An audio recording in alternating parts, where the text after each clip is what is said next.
Bali Pos menggelar acara berbuka bersama di Balai Banjar Bali Global Sangkara Sanur. Kegiatan ini rutin digelar setiap tahun dengan mengundang mitra kerja yang menjalankan ibadah puasa.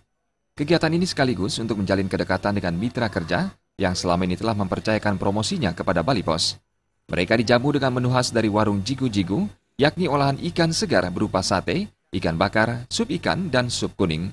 Seluruh hidangan tersebut diolah dengan bumbu andalan Jigu-Jigu, sehingga menghasilkan olahan ikan bercita rasa tinggi.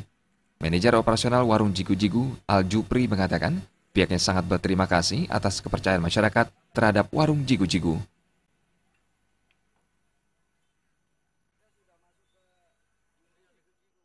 Konsumen rata-rata itu semua bilang enak gitu, bukan kita lantaran membanggakan produk gitu ya.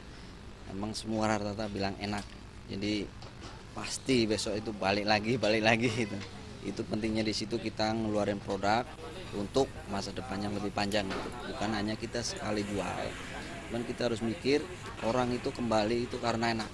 Kita hindari makanan yang kita sendiri makan, ya benar-benar kita jauhkan gitu.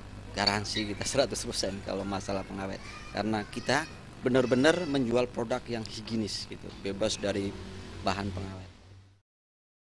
Selain mitra kerja, Bali Pos juga berencana mengundang para agen yang selama ini setia menjadi agen Bali Pos untuk berbuka bersama di Balai Banjar Bali Global Sangkara Sanur. Pujiantini dan Yudi Partana, Bali TV.